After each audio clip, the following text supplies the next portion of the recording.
ನಾವು ರಾಜ್ಯಪಾಲರ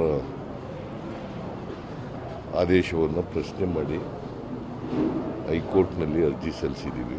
writ petition ಹಾಕಿದ್ದೀವಿ. ರಿಟ್ ಪಿಟಿಷನ್ನಲ್ಲಿ ಕ್ವಾಶ್ಗೆ ಮತ್ತು ಇಂಟ್ರೀಮ್ ರಿಲೀಫು ಕೂಡ ಕೇಳಿದ್ದೀವಿ, ಸ್ಟೇ ಕೊಡಿ ಅಂತ. ಈ ಪಿಟಿಷನ್ ಮೇಲೆ ಆರ್ಗ್ಯುಮೆಂಟ್ ಮಾಡಲಿಕ್ಕೆ ನನ್ನ ಪರವಾಗಿ ಅಭಿಷೇಕ್ ಮನು ಸಿಂಘ್ವಿ ಬರ್ತಾ ಇದ್ದಾರೆ, ಹಿರಿಯ ವಕೀಲರು. ಅವ್ರು ಬರ್ತಾ ಇದ್ದಾರೆ, ಅವರು ಆರ್ಗ್ಯುಮೆಂಟ್ ಮಾಡ್ತಾರೆ. ನೋಡೋಣ, ನ್ಯಾಯಾಲಯದಲ್ಲಿ ನಮಗೆ ವಿಶ್ವಾಸ ಇದೆ. ನ್ಯಾಯಾಲಯದಲ್ಲಿ ನಮಗೆ ಪರಿಹಾರ ಸಿಗ್ತದೆ ಅಂತಕ್ಕಂಥ ಸಂಪೂರ್ಣ ವಿಶ್ವಾಸ ಇದೆ. ಯಾಕಂದರೆ ನಾನೇನು ತಪ್ಪೇನೂ ಮಾಡಿಲ್ಲ, ನಾನೇನು ತಪ್ಪು ಮಾಡಿಲ್ಲ. ಅದರಿಂದ ಮೈ ಕಾನ್ಸಿಯನ್ಸ್ ಈಸ್ ವೆರಿ ಕ್ಲಿಯರ್. ನಾನು ರಾಜಕೀಯದಲ್ಲಿ ಮಂತ್ರಿಯಾಗಿ 40 ವರ್ಷಗಳಾಯಿತು. ನಿನ್ನೆಗೆ 1984 ಆಗಸ್ಟ್ 17ನೇ ತಾರೀಕಿಗೆ 40 ವರ್ಷಗಳಾಯಿತು. 40 ವರ್ಷಗಳಲ್ಲಿ ಯಾವುದೇ ಕಪ್ಪು ಚುಕ್ಕಿ ಇಲ್ಲ. ನನ್ನ ರಾಜಕೀಯ ಜೀವನ ತೆರೆದ ಪುಸ್ತಕ ಇದ್ದಾಗಿದೆ.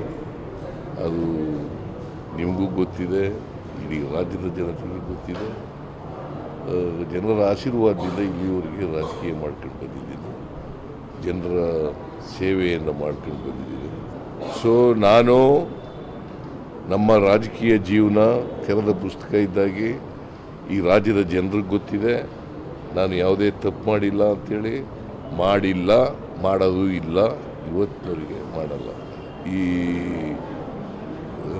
ರಾಜಭವನವನ್ನು ಉಪಯೋಗಿಸ್ಕೊಂಡು BJPಯವರು, JDSನವರು, ಕೇಂದ್ರ ಸರ್ಕಾರದವರು ಷಡ್ಯಂತ್ರ ಮಾಡ್ತಾ ಇದ್ದಾರೆ. ನನಗೆ ಮಸಿ ಬಳಿಬೇಕು ಅಂತೇಳಿ ರಾಜಕೀಯ ದುರುದ್ದೇಶದಿಂದ ಇದು ಮಾಡ್ತಾ ಇರ್ತಕ್ಕಂಥ. ರಾಜಕೀಯವಾಗಿ ಅದನ್ನು ನಾವು ಎದುರಿಸ್ತಕ್ಕಂಥ ಕೆಲಸವನ್ನು ಮಾಡ್ತೀವಿ. ಲೀಗಲ್ ಫೈಟು ಕೂಡ ಮಾಡ್ತೀವಿ, ಪೊಲಿಟಿಕಲ್ ಫೈಟು ಕೂಡ ಮಾಡ್ತೀವಿ. ಮಾನಸಿಕವಾಗಿ ಮತ್ತೆ ನೈತಿಕವಾಗಿ ಕುಗ್ಗಿದ್ರಿ ಸರ್, ಸ್ವಲ್ಪ ನೀವು ಡಲ್ ಕಾಣ್ತಾ ಇದ್ರಿ. ನೀನು ಭಾಳ ಡೆಲ್ ಕಾಣಿಸ್ತಾ ಇರೋ. ನನ್ನ ಯಾಕೆ ಡೆಲ್ ಕಾಣಿಸ್ತಾ ಇದೆಯಾ? ನಾ ಇನ್ನೂ ಈ ರಾಜಕೀಯದಲ್ಲಿ ಹೋರಾಟ ಇದೆಯಲ್ಲ, ಈ ಹೋರಾಟ ಮಾಡುವಾಗ ಇನ್ನೂ ಹೆಚ್ಚು ನನಗೆ ಜೋಶ್ ಬರ್ತದೆ.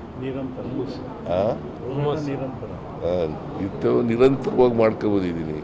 ಹಿಂದೆನೂ ಮಾಡಿದ್ದೀನಿ, ಈಗಲೂ ಮಾಡ್ತೀನಿ, ಮುಂದೆನೂ ಮಾಡ್ತೀನಿ.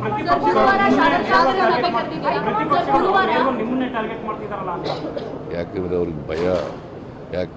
ನಾನು ಬಡವ್ರ ಪರವಾಗಿದ್ದೀನಲ್ಲ, ನಂಬರ್ 1. ಅನೇಕ ಗ್ಯಾರಂಟಿಗಳು, ಎಲ್ಲ ಗ್ಯಾರಂಟಿಗಳನ್ನು ಜಾರಿ ಮಾಡೋದವಲ್ಲ. ಅವ್ರು ಏನು ತಿಳ್ಕೊಂಡಿದ್ದಾರೆ ಅಂದರೆ, ಸಿದ್ದರಾಮಯ್ಯನವ್ರನ್ನ ರಾಜಕೀಯವಾಗಿ ಮುಗಿಸಿದರೆ